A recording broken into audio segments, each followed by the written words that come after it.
Selamat malam Ibu Bapak Saudara-saudara yang saya ingatkan, harus bahagia, jangan lupa bahagia. Karena 3 keberuntungan yang kita miliki. Yang pertama, harus bahagia karena kita beruntung terlahir di alam manusia.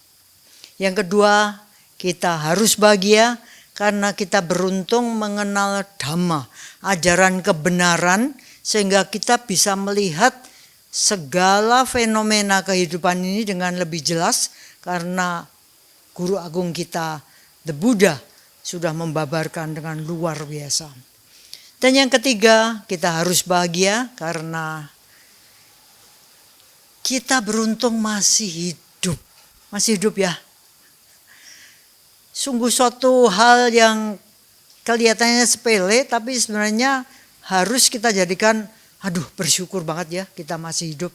Sehingga kita masih punya kesempatan untuk mencari pesangon yang akan kita bawa ke kehidupan berikutnya. Terimalah salam Dhamma dan Namo Buddhaya. Saya sebenarnya minggu ini bukan jatah saya, harusnya Mas Ratno, tapi katanya Mas Eko, Mas Ratno lagi sakit gitu. Cikan ya, saya selalu menyediakan diri untuk tubrukan ya, karena Dhamma di sana membabarkan Dhamma, bersharing Dhamma, itu juga merupakan karma baik yang luar biasa, karena mudah-mudahan ada 1, 2 kata, 10 kata, 100 kata yang bisa mencerahkan kita untuk menjalani kehidupan ini dengan lebih baik. Jadi nggak tahu nih Mas Ratno harus berterima kasih pada saya atau saya harus berterima kasih pada Mas Ratno, tapi sebaiknya kita sama-sama berterima kasih. Ya Mas Ratno ya. Ibu Bapak Saudara-saudara, nomor 3 tadi, keberuntungan tadi, yang nomor 3 apa? Masih hidup.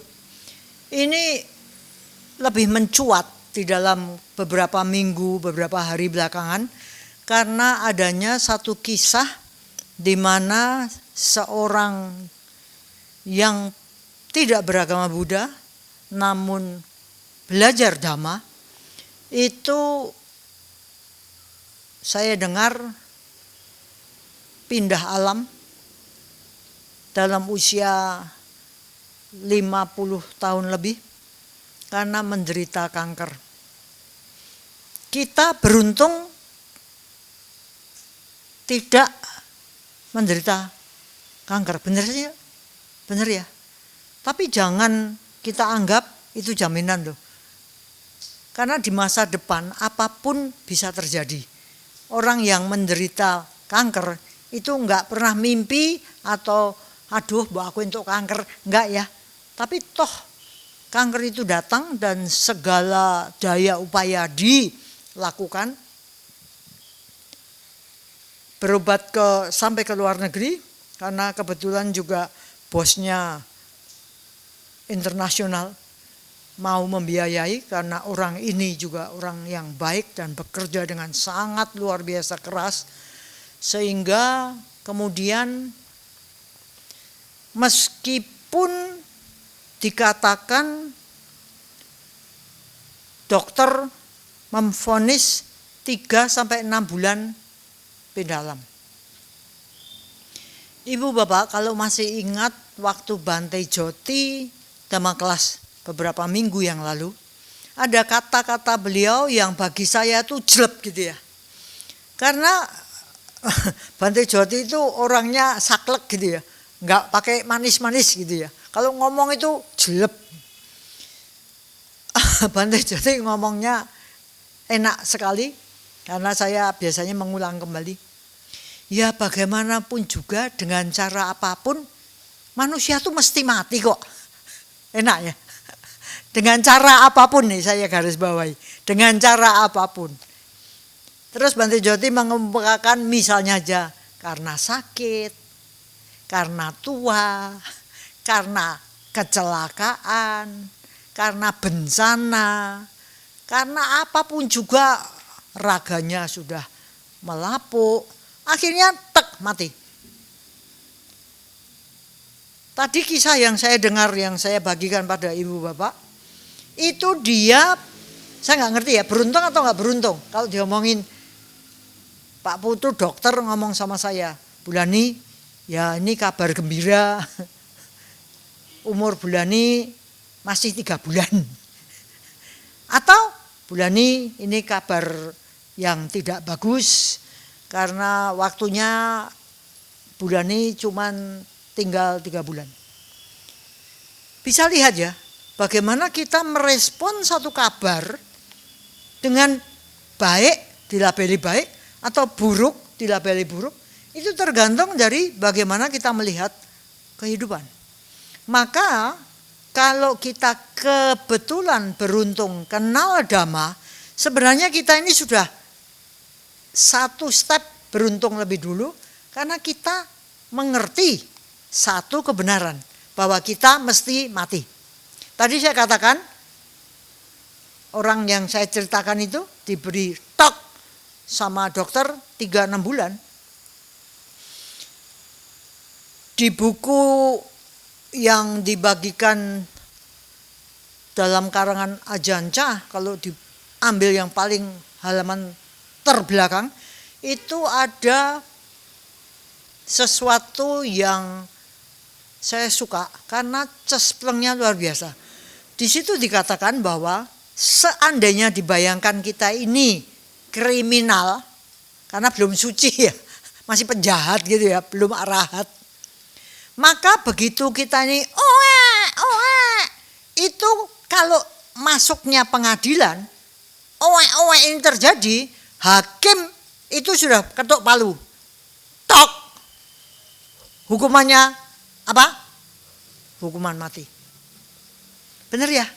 Tapi kita yang dengar agak ngeri-ngeri gitu. Mosok sih omongan kok kayak gitu. Tapi nyatanya memang begitu. Kita tidak bisa tidak berjalan terus. Kadang-kadang lari terus ya. Naik motor nggak pakai helm. Naik motornya kadang nyantol, gasnya nggak bisa kembali.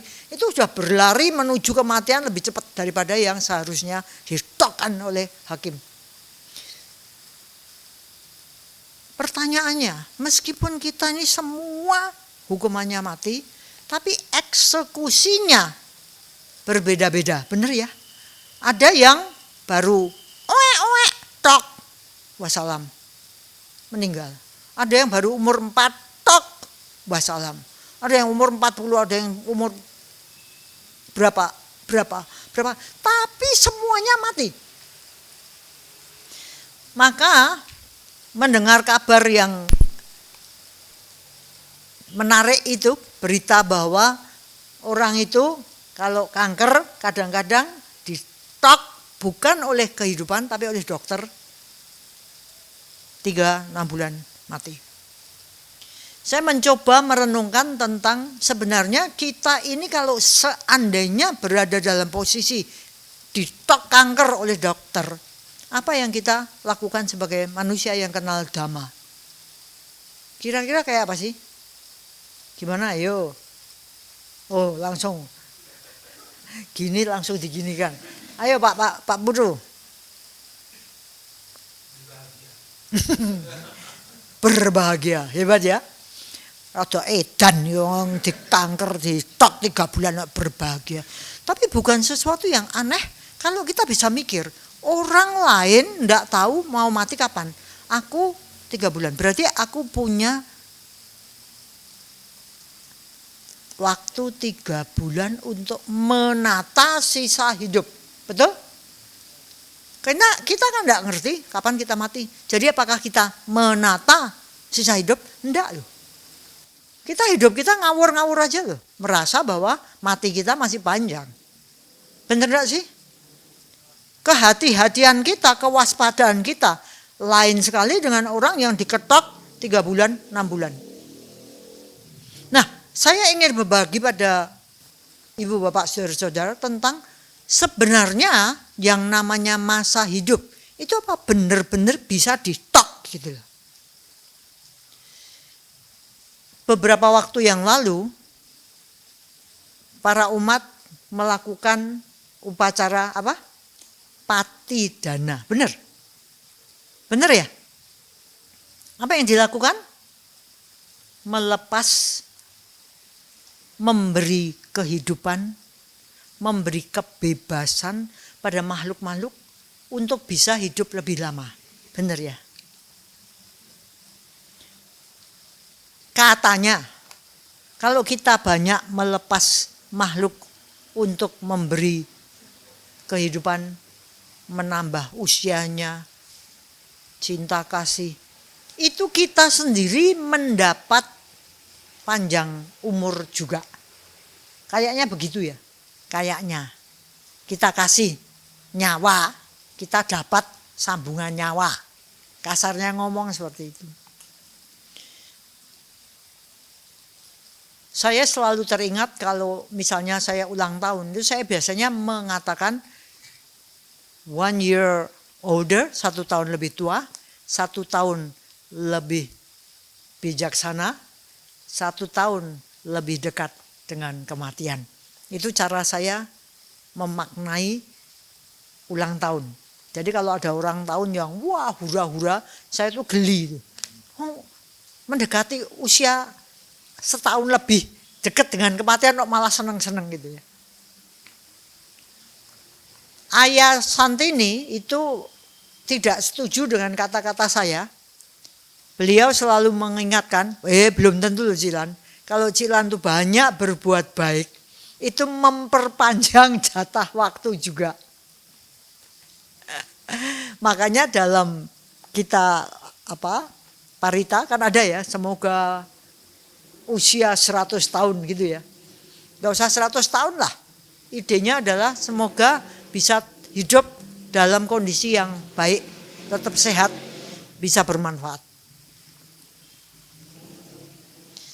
Ibu bapak saudara-saudara, kasus orang tadi yang didok 3 bulan, 6 bulan, itu karena dia kenal Dhamma, dia menggunakan sisa waktu dengan sangat baik.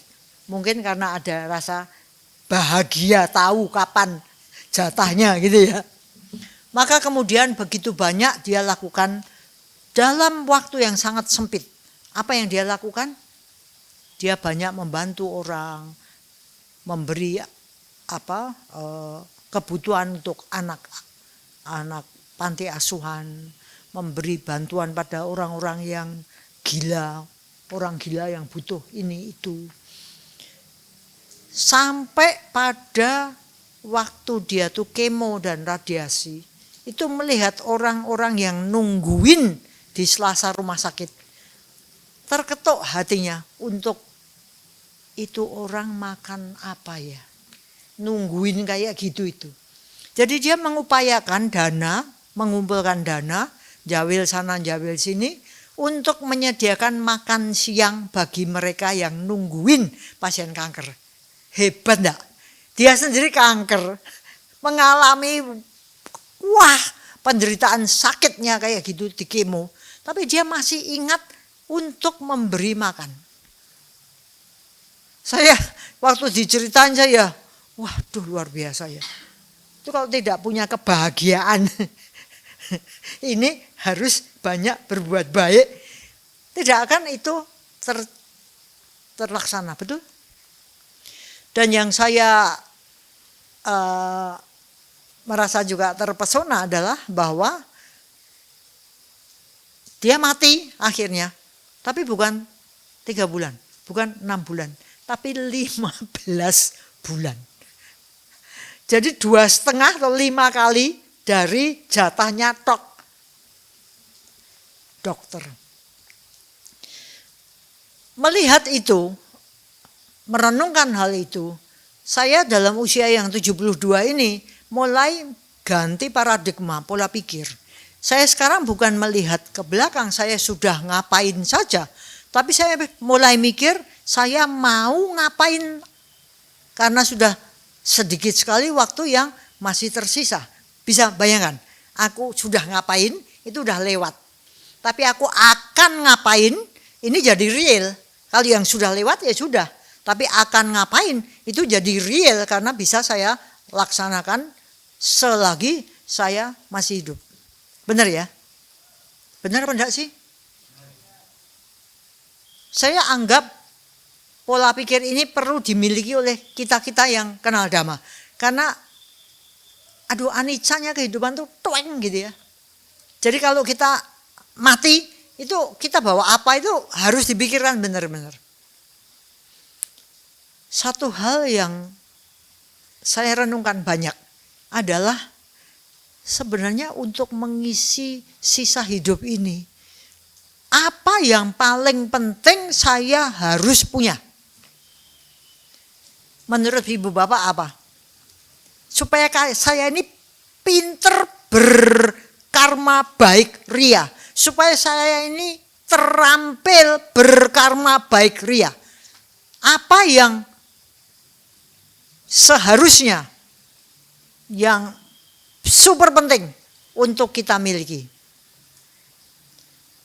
Ya, kemampuan. Sebenarnya tidak ada yang jawab. Ini cuma saya biar agak happy karena supaya saya yang jawab ya.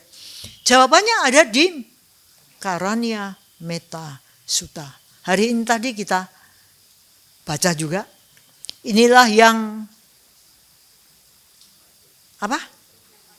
Patut dilakukan oleh ia yang tangkas dalam hal yang berguna.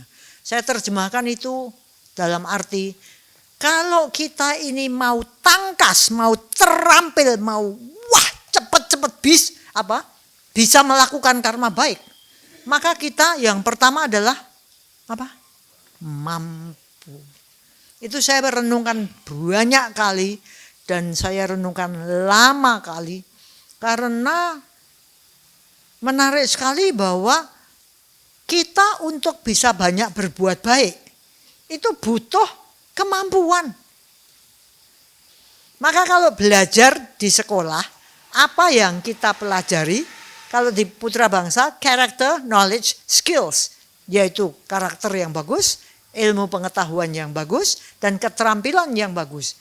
Kemampuan ini pantas sekali kita miliki. Nah, kalau kita renungkan, saya sendiri merasa bisanya saya ini terampil berkarma baik. Berarti sebenarnya ada kemampuan yang harus saya miliki secara dasar. Itu cara gampangnya supaya saya hidupnya bermanfaat untuk orang. Saya harus punya kemampuan untuk berkomunikasi dengan orang. Benar tidak sih? Benar tidak sih? Kan kita selalu berhubungan dengan orang-orang kan.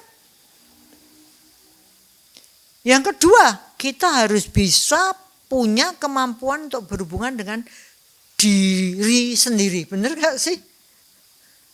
Saya 24 jam tuh ikut diri saya loh. Benar gak? Saya bersama dengan Anda cuma berapa jam. Saya ketemu sama Endang, ketemu sama Wena meskipun satu rumah, ketemu sama Eko satu rumah, sering ketemu Yono. Tapi berapa lama? 24 jam sehari saya itu ikut saya sendiri. Bersama dengan diri saya sendiri. Benar gak sih? Nah sekarang kalau saya nggak punya kemampuan, keterampilan untuk berteman dengan diri sendiri, tidak punya kemampuan, keterampilan untuk berteman dengan orang-orang di luar diri saya, bagaimana saya bisa berkarma baik ria? Karena untuk melakukan kebaikan, melakukan karma baik, butuh korban karma baik. Benar nggak sih? Saya mau memberikan sesuatu. Tadi saya dilaporin sama Lisha, Bulani saya juara 2 loh. Wah bagus dong, besok berjuang untuk jadi juara 1 ya. Nanti saya kasih hadiah, kasih Bulani. Saya untuk mau ngasih hadiah sama Lisha, itu butuh Lisha loh. Benar gak sih? Jadi kalau saya tidak punya keterampilan untuk berkarma baik ria bersama orang-orang eksternal, dan saya tidak punya kemampuan berkarma baik ria dengan diri sendiri ini internal, maka bagi saya sulit untuk punya pesangon pindah alam. Maka saya senang sekali melihat bahwa sebenarnya Sang Buddha dengan jelas mengatakan untuk bisa berkarma baik ria, untuk pinter, untuk terampil, untuk bisa canggih, kita harus mampu. Ibu bapak, mampu berbuat baik itu gak gampang. Mampu berbuat buruk jauh lebih gampang. Benar enggak? Berbuat baik itu gak gampang loh. Menjadi arahat itu sulit loh. Menjadi penjahat jauh lebih gampang. Maka ibu bapak saudara-saudara, mari kita lihat kemampuan yang butuh kita miliki itu sebelum eksternal kepada yang lain. Gimana kalau kita katakan jauh lebih penting kita beresin keterampilan internal di dalam diri kita masing-masing. Kita baik dulu, kita terampil dulu nangani diri kita. Nanti otomatis jauh lebih gampang untuk menangani orang lain. Karena sebenarnya kita semua sama kok. Terdiri dari nama rupa. Fisik, jasmani, dan batin. Terdiri dari pikiran 4 hal. Yaitu kesadaran murni, winyana. Yaitu sanya, persepsi, ingatan. Yang merupakan kesadaran sebagian, kebenaran sebagian, sanya. Yang ketiga, wedana, perasaan. Perasaan ada 3, menyenangkan, tidak menyenangkan, netral. Sakit, menyakitkan, tidak menyakitkan, netral. Dan yang keempat, sangkara. Sangkara itu buah pikir. Mental formation, bentukan pikiran, ulahnya pikiran, emosi, ini semua sangkara. Nah, yang saya dapati di dalam diri, saya yakin juga ada di dalam Anda semua, adalah emosi saya itu biasanya kacau balau karena tidak secara terampil saya tangani. Benar gak sih? Berapa banyak di antara kita yang terampil nangani emosi? Nggak banyak loh.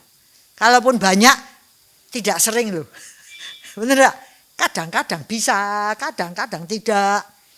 Jadi kalau kita lihat, supaya kita ini punya keterampilan untuk pesangon pindah alam, sehingga kita berbuat baik itu kayaknya gampang gitu ya.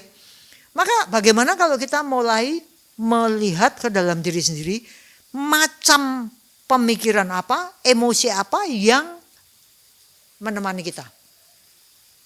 Coba kita lihat.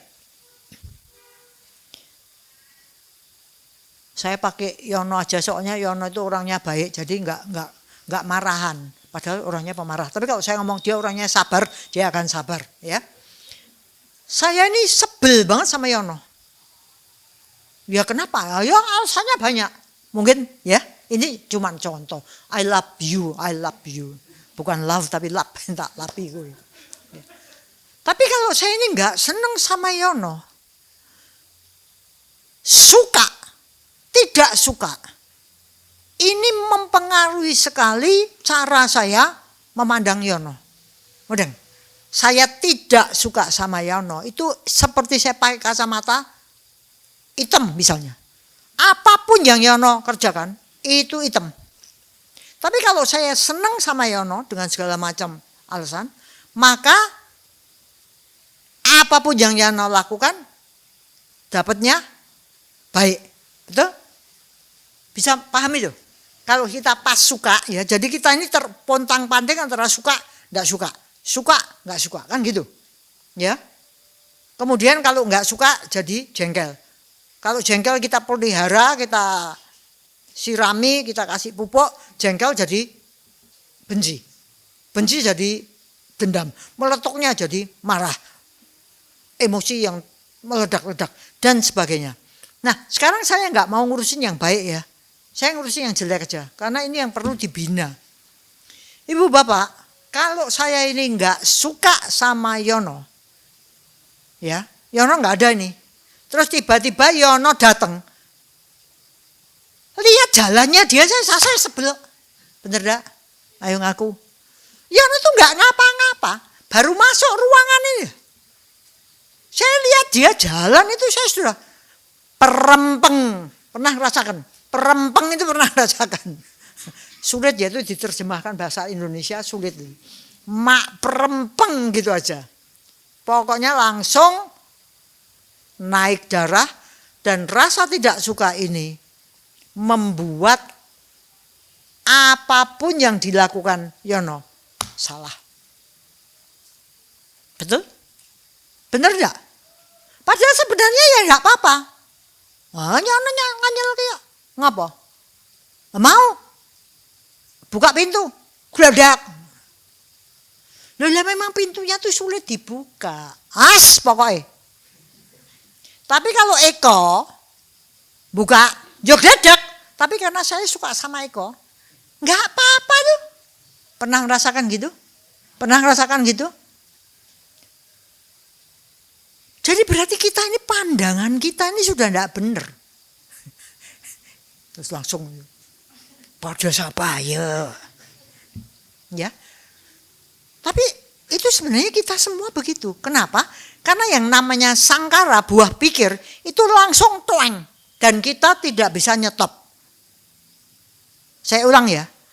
Begitu buah pikir itu muncul, dia punya alurnya sendiri, punya jalannya sendiri, punya kecepatannya sendiri, punya sifatnya sendiri, sehingga kita tiba-tiba sudah mak perempeng.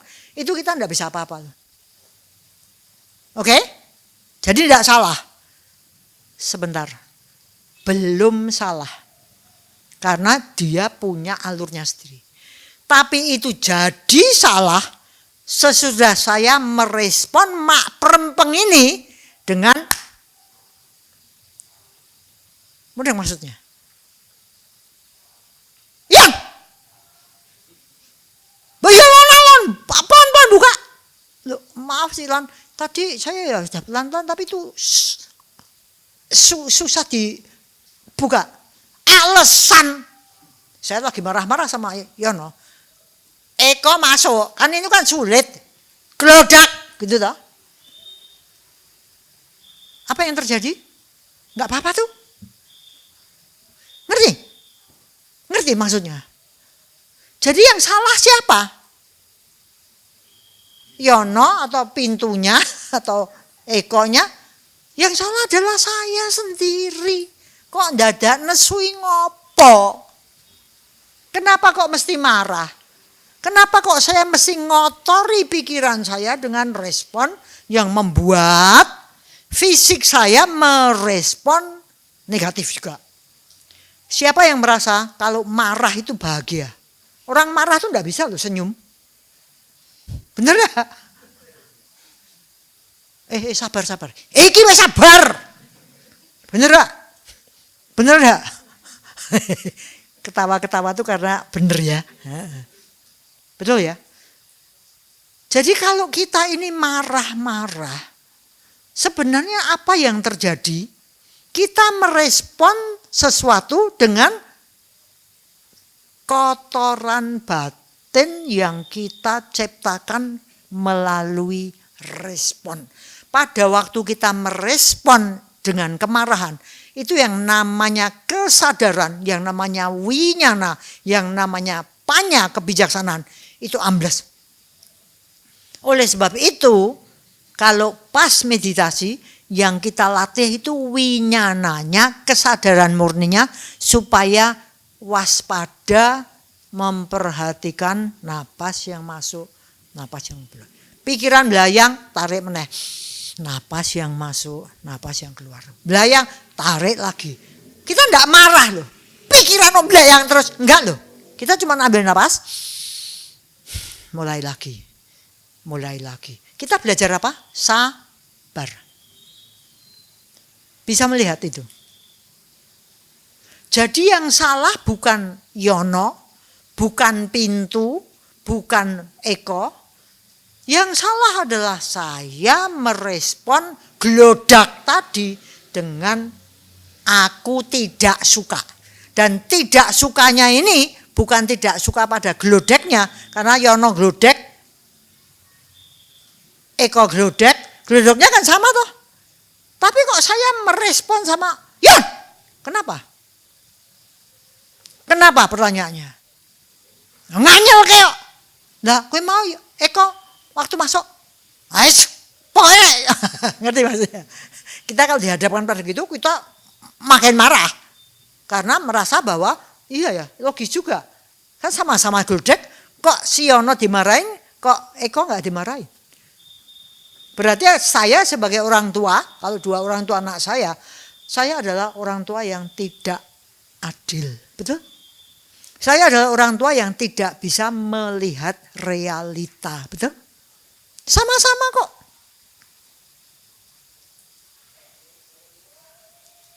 Ngerti? Sama-sama melakukan kesalahan. Saya merespon dengan, oh iya. Yan, Yan, itu, waduh, glodak ngaget-ngageti jantungku drodok. Ambil apa? Minyak. Oh ya, ambil minyak. Selesai toh. Sama-sama. Tapi apa yang kemudian saya merespon menjadikan sesuatu yang baik, bener enggak? Besok lagi atau nanti kalau ada orang masuk enggak glodek. Tapi klek. Bisa ngerti? Terampil berbuat baik sehingga apa yang saya responkan membawa kebaikan bukan cuma untuk orang, bukan cuma untuk masa kini, tapi juga untuk masa depan. Bisa? Paham? Mampu berbuat baik. Saya belokkan sedikit. Mampu melihat sesuatu yang tidak baik. Bisa enggak? Perlu enggak? Perlu. Contoh. Di situ ada keset. Kesetnya itu licin. Oke? Allah mbok ben. Itu kan testing, siapa yang waspada ya enggak jatuh. Siapa yang enggak waspada ya jatuh, salahnya sendiri. Bisa enggak saya berpikiran seperti itu? Alasan padahal sebenarnya saya males ganti keset itu. Bisa? Mungkin? Ada yang pernah terjadi begitu? Ada barang enggak beres, kita enggak mau menyingkirkan, akibatnya ada kecelakaan di situ karena orangnya kepleset, jatuh, kemudian gegar otak dan kemudian mati. Bisa enggak? Bisa. Saya pernah punya teman yang kakaknya mati. Kenapa? Kecelakaan tunggal. Kenapa? Karena motornya itu katanya, itu motornya itu sudah lama tidak beres. Tidak diservis. Kenapa? Allah cuman gitu. Sepele banget. Gasnya itu kadang-kadang nyantol, enggak bisa dikembalikan. Ngerti? Tapi kadang-kadang bisa. Kadang-kadang enggak bisa, kadang-kadang bisa. Bahaya enggak? Bahaya kalau kita tahu bahaya, tapi tidak bahaya kalau orangnya sembrono dan menganggap sepele. Ngerti? Ngabot, ada tikungan segala macam, dia mau nurunkan kecepatan, tapi nyantol, nggak bisa dikembalikan. Jadi akibatnya duer, jadi mati di tempat itu karena nabrak. Jadi tikungan gini dia nggak bisa ngerem, duok, di situ ada pohon, duer, langsung teksek. Hanya karena. Dan yang menarik adalah orang di sekitarnya bukan orang yang tangkas atau terampil berbuat baik. Ngerti maksud saya? Karena sebenarnya saudara-saudaranya itu sudah tahu kalau itu enggak beres. Ngerti? Tapi cuma ngomongnya, hambok didandake, ini sembrono enggak diperbaiki. Sesudah kejadian mati teksek itu, apa yang dikatakan orang-orang? Apa yang dikatakan oleh kakak adik, keluarganya? Aduh, ngerti maksudnya? Tidak kulakukan apa yang seharusnya bisa aku lakukan. Benar nggak sih? Sebenarnya kan saya bisa itu bawa motornya paling diganti apanya mungkin 10 menit seperempat jam sudah beres lagi. Tapi karena males, karena gampangkan, karena sembrono hal seperti itu terjadi. Bisa kita labelin sebagai tidak terampil berbuat baik. Ngerti maksud saya? Terampil berbuat baik itu dibutuhkan kemampuan. Kita nggak bisa tiba-tiba lahir punya kemampuan ini itu. Kita itu punya kemampuan karena belajar. Benar? Jadi kalau orang nggak mau belajar, ya jangan mengharap kemampuannya meningkat. Benar ya? Suruh dikasih pelajaran tambahan, capek, ya udah. Akibatnya apa? Nggak bisa bertambah ilmunya. Karena memang belajar itu butuh usaha, belajar itu keringat darah air mata. Nah yang menarik adalah kita ini untuk belajar, kalau urusannya dengan spiritual, itu Sang Buddha memberikan 4 kebenaran mulia. Yang hubungannya itu adalah dengan dukkha. Jadi kita ini sebenarnya untuk meningkatkan diri, kita ini bisanya meningkat. Itu karena kita belajar lewat dukkha. Dalam kehidupan sehari-hari biasanya saya katakan kita belajar lewat masalah. Kalau tidak ada masalah, kita belajar apa sih? Kita waspada apa sih kalau semuanya berjalan baik? Benar gak sih? Tapi kalau ada sesuatu yang berjalan salah, jegrik kita kan tiba-tiba, waduh piye? Kita celakanya, kita sering lupa bahwa sebenarnya masalah itu kita harus sambut dengan bahagia. Seperti katanya Pak Putu tadi. Bahagia. Kenapa? Karena dari situ kita punya kesempatan untuk meningkatkan diri. Cocok enggak? Enggak pernah loh kita belajar lewat suka. Enggak pernah loh kita belajar lewat penak-penak. Males kok. Terus mau belajar apa? Ya wis pokoknya. Aku seneng kok begini. Rekoso, berat, susah, sulit, capek. Ya udah, kita nggak akan pernah meningkat, kita nggak akan pernah punya keterampilan, kita nggak pernah punya kemampuan. Apa nggak serem? Nah, celakanya kita tuh seringnya lupa bahwa kita ini terdiri dari nama rupa.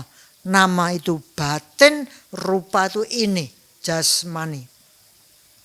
Siapa yang pernah merasakan atau niteni, kalau kita marah itu seluruh tubuh sebenarnya rasanya nggak nyaman. Siapa yang pernah merasakan? Ngerti ya? Kalau yang tidak begitu ngerti gini, kalau yang ngerti banget gini, setengah ngerti gini, ya. Kalau kita ini sedih misalnya, itu kan kotoran batin. Badan itu nggak kepenak loh. Kita marah, kita tersinggung, kita benci, kita nggak suka, kita lagi excited, bergairah, sekalipun itu sesuatu yang menyenangkan, sebenarnya tubuh kita ini nggak kepenak loh. Bener nggak sih? Ayo, coba amati. Itu sebabnya kalau saya pikir, kalau kita punya meta pada diri sendiri seperti tadi ya, kita berhubungan dengan orang-orang, kita juga bisa praktek meta, kita berhubungan dengan diri sendiri, kita juga praktek meta pada diri sendiri. Kalau kita punya meta pada diri sendiri, kelihatannya kita harus sering menilai, sering ngawasi hubungan antara pikiran dengan fisik. Ibu bapak saudara, sejak tahun 92, Wena dan saya itu sudah meditasi Vipassana waktu itu 10 hari. Kemudian lanjut waktu pertama dengan Bhante Giri, lanjut dengan model Goenka sampai di sini. Kalau pas kita ini jadi Dhamma worker, jadi kita ikut tapi nggak cuman ikut tapi juga ngawasi kebutuhannya apa, kita bantu. Selalu saja kita siap-siap dengan apa yang biasanya terjadi. Yaitu apa? Para meditator biasanya sakit. Betul? Sakitnya apa? Batuk. Sakitnya apa? Mencret, diare. Waktu kemudian saya ini ngomong-ngomong dengan teacher, mereka mengajarkan pada sesuatu yang membuat saya ngeh gitu ya. Bahwa sebenarnya tubuh kita ini pinter sekali merespon dengan pikiran. Jadi kalau kita ini pas latihan meditasi, itu kan pikiran yang liar dibikin supaya jinak. Pikiran yang belayang kemana-mana dipikir dikandangkan. Itu kan pemberontakan ada. Tidak suka itu kan ada. Betul ya? Siapa yang suka didisiplinkan? Kan enggak ada. Sukanya, maunya, ya sakarepku toh. Kan gitu. Ya, jadi kalau kita didisiplinkan itu terjadi pemberontakan biasanya. Nah, pada waktu kita pikiran ini dipenuhi dengan rasa tidak suka, fisik ini sebenarnya mau mengeluarkan ini, melawan apa yang tidak kita sukai yang ada di dalam. Akibatnya apa? Batuk. Ini mungkin ilmu baru ya, bahwa kalau kita batuk-batuk ada kemungkinan pikiran ini dipenuhi dengan penolakan. Penolakan apa? Ayo sembuh sesuatu yang tidak kita sukai. Utangnya akeh, besok ditagih. Kenapa? Karena tidak suka ditagih. Penolakan, bener gak? Anak rapotnya jelek. Karena tidak suka. Saya itu menolak sesuatu yang tidak saya sukai. Akibatnya apa? Batuk. Nah itu langsung batuk. Ingat sesuatu yang tidak disukai, mau dikeluarkan gitu ya. Ada yang keluarnya dari atas, tapi ada juga yang keluarnya dari bawah. Jadi apa yang terjadi? Diare. Pada awal-awal kita jadi Dhamma worker itu kalau ada orang batuk, gage-gage mau dikasih obat. Ada diare, gage-gage kasih obat. Tapi kan karena kita selalu harus connect sama guru, sebelum kita mau kasih obat, mesti connect sama guru. Baru saya tahu, oh itu wajar toh, iya. Itulah respon fisik untuk penolakan, saya tidak suka. Jadi sebenarnya pada waktu itu sedang terjadi pemurnian pikiran melalui tenang seimbang ini, lalu yang tidak kita sukai kita emohi. Jadi nggak usah dikasih obat, kita lihat besok dan besoknya lagi, gitu ya. Biasanya 3 hari. Pada waktu itu kan masih samatha. Hari keempat sudah mulai berjalan, ngamati moment to moment, place, satu tempat jalan terus. Biasanya 3 hari kita amati. Kalau memang batuknya itu terus memburuk, berarti mungkin sakit batuk, bener ya. Tapi ada kemungkinan bukan sakit batuk, melainkan sakit fisik karena pikiran. Lain loh. Sakit fisik karena bakteri atau virus dibandingkan dengan sakit fisik karena pikiran. Begitu juga dengan diare. Ini tubuh itu membuang yang dia tidak suka. Makanya kalau kita ngomong sama teacher ngomong, oke, pay attention, amati. Berapa kali? Dia harus minum aja, kasih air, garam, dan gula, supaya jangan dehidrasi, amati. Berapa? Biasanya membaik, tanpa obat membaik sendiri. Karena apa? Karena tubuh kemudian merespon positif terhadap pikiran yang membaik. Bisa paham? Makanya kalau anak-anak banyak nggak sukanya marah-marah, itu kan biasanya langsung cup. Karena dia marah itu biasanya menolak. Itulah yang kita sebut sebagai dosa kebencian, penolakan. Sampai situ paham? Maka karena saya lagi merenungkan sisa hidup, saya mulai mikir supaya saya lebih terampil emosi, nangani emosi. Begitu emosi muncul, jangan dipercaya. Kemudian nganyel ke, jangan dipercaya. Ada masalah, langsung buak. Wah, ini mesti yono. Belum tentu Ibu Bapak, belum tentu. Cek dulu sebagaimana sungguhnya. Jangan-jangan bukan salahnya Yono. Ternyata salahnya Eko. Ternyata bukan cuma salahnya Yono sama salahnya Eko, tapi juga salahnya Avera. Diusut-usut, oh ada juga pionya di sana. Bisa terjadi? Bisa. Jadi mari kita lebih melihat kebenaran. Melihat kebenaran. Dicek dulu. Ya, saya biasanya mengajak diri saya, begitu ada sesuatu yang saya merasa perempeng. Ini kan saya tadi katakan ya, perempeng ini di luar kekuasaan saya. Tiba-tiba. Tapi begitu saya sadar, pikiran merempeng, berarti pikiran kotor, saya biasanya pakai teknik kembali ke napas. Ya, ini biasanya sudah gini. Langsung diturunkan. Jangan mandang orangnya yang kita benci itu.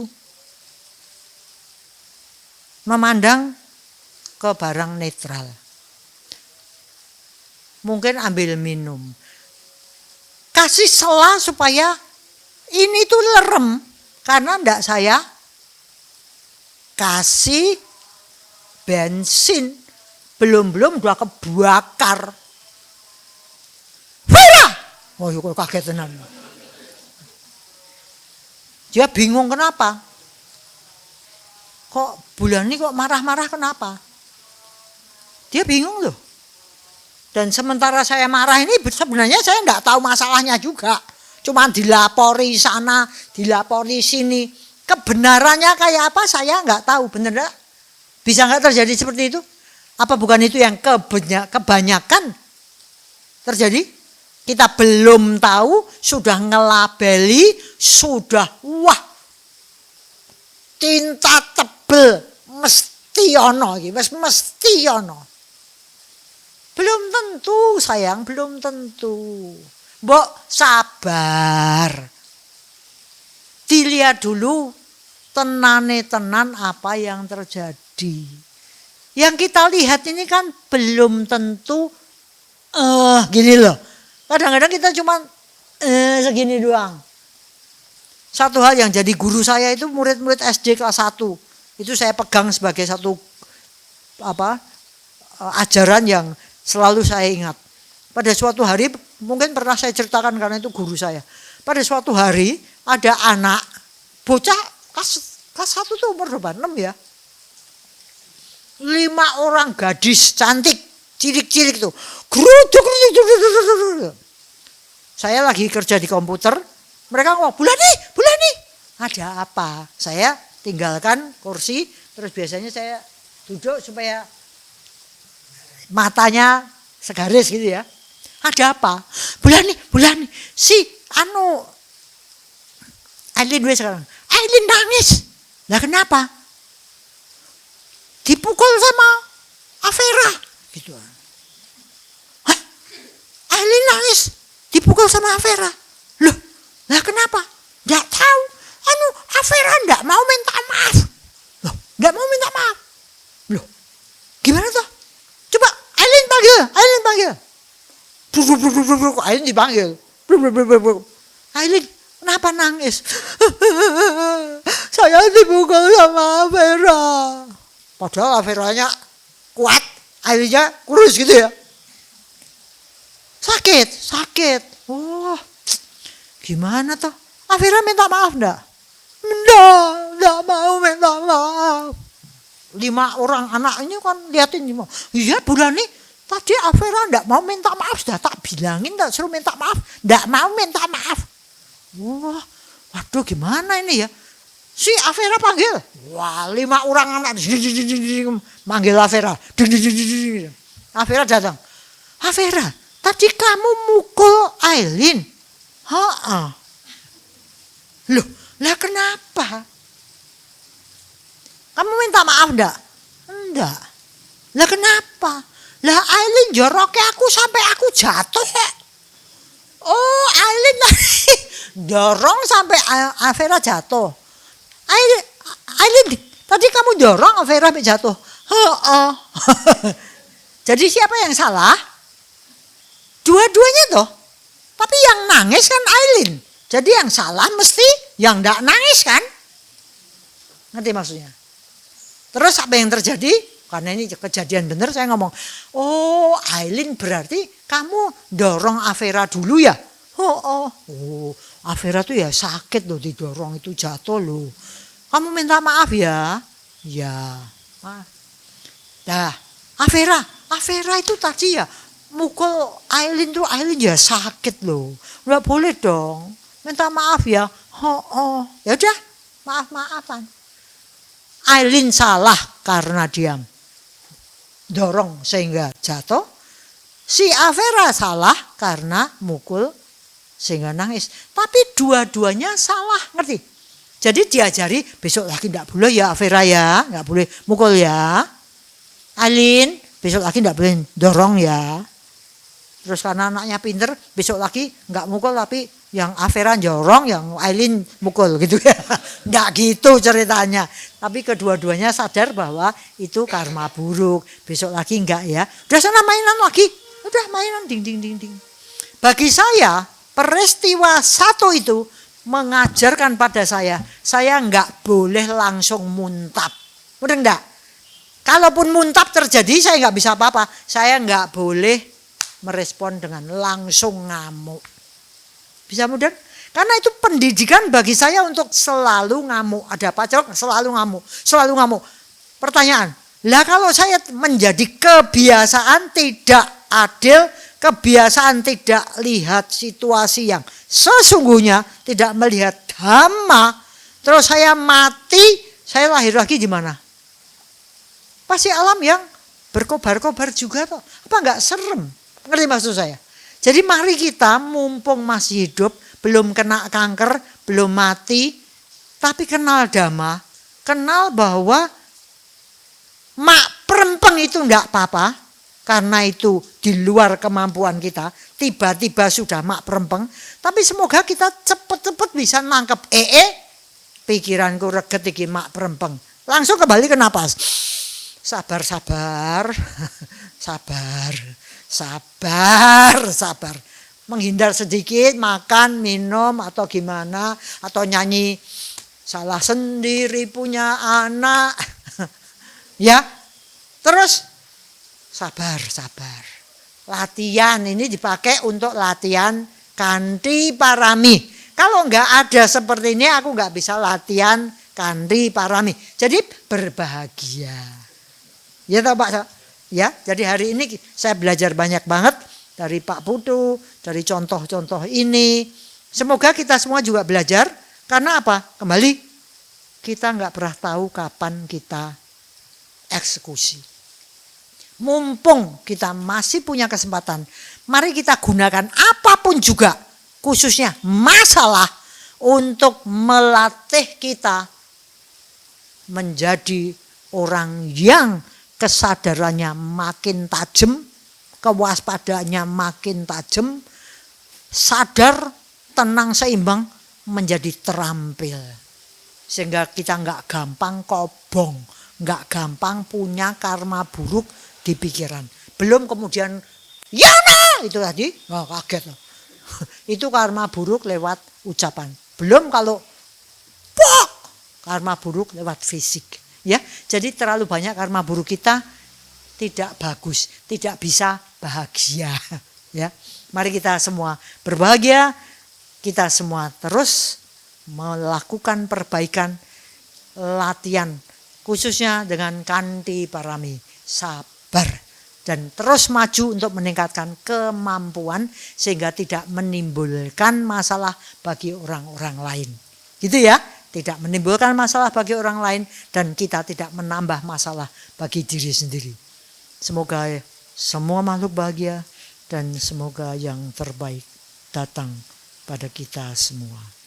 Sadu, sadu, sadu.